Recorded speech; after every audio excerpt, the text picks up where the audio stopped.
Welcome back to our Venn diagram and welcome back to the recording project. This time we're going to be doing bass, but it's going to be a little bit dirtier. And we'll compare going direct in versus using an amp. And there's some mistakes that I made this time that I need to confess to. Once again, I'm using what I already got because what makes you think that having a bunch of brand new equipment is going to make you better at what you do? I mean, what are you even doing? Okay, let's do this again. We'll be going direct into the 18i20 interface that I have, and then I'll be using a stock amp simulator that came with Cubase. And then we'll use my trusty Orange Crush 50 amp again with its native controls. The recording mic will be the MXL 67VG. So I went ahead and I did the recording and I did the takes. And then when I sat down to continue the video, I realized two mistakes that I made. So I duplicated the line in version that already had the insert in it, and then I ended up using it on the amp version. Oh my god! So I knew I had to do it again. Then I realized I played the entire bass line wrong. Oh no! I needed to subtract a note or a few. So I did a quick re-record of both the line in and the amp versions.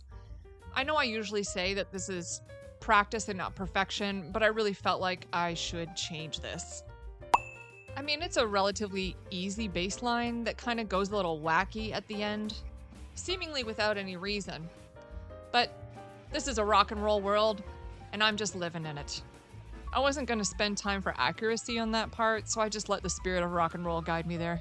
So I think this one is going to be fairly quick, so let's move on. Let's listen and react and see how I did. Okay, let's go. Okay.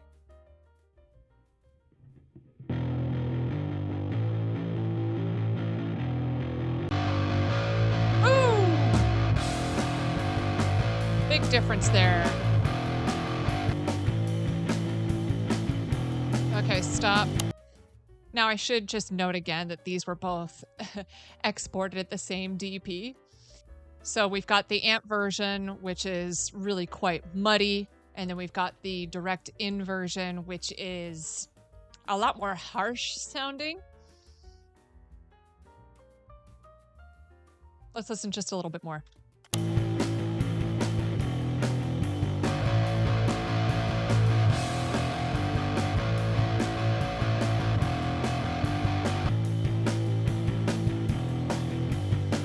Okay, all right, okay. I think this is going to be pretty quick to analyze and discuss and conclude here. So the bass amp version, it's really quite muddy. I thought maybe it would end up being the better version. The direct in version is almost like a main character instrument.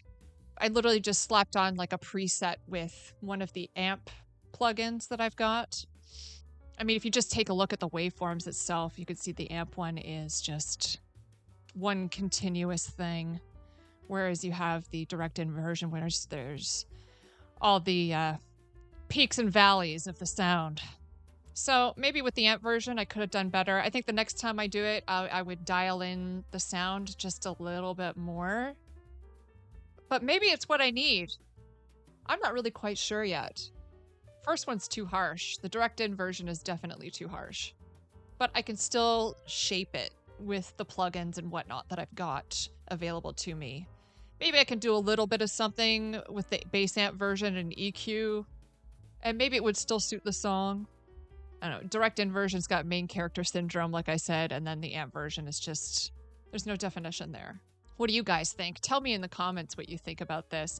I know generally when you're recording, we're going direct in most of the time, because I think it's maybe a little bit too risky to just record from an amp and make a dirty sound. But then again, you know, that's rock and roll. So let's go ahead and rate it right now. For the direct in version, I'm going to give it an it's okay. Yeah! And also for the bass amp version, I'm going to give it an it's okay. Yeah! Because without all of the other elements put together for the tune, I don't know if the bass amp version is the right one to choose or if the direct in version is the one to choose, because I can still shape it. I guess time will tell. once I've got all the other tracks in there as well. They both get an it's okay because I'm indecisive right now until I've got context. So I did learn something here. I think that the tracks are relative. Context is everything. We'll figure out which one is more suitable as we move forward building this tune. If I had to make Sophie's choice, do or die, I'd probably just go with the direct in version because there's more room for me to manipulate it. And that's really just about it. I'd like to know what your opinion is in the comments. Thank you so much for making it through this video. If you could leave me a skull emoji comment, that would be wonderful. Please like and subscribe. It really does help push this video out for folks to see it. These are the MVPs of this video. And I thank you so much.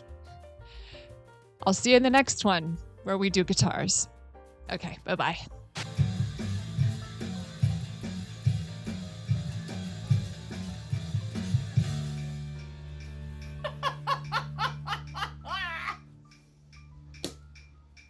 Fine, we'll keep that one.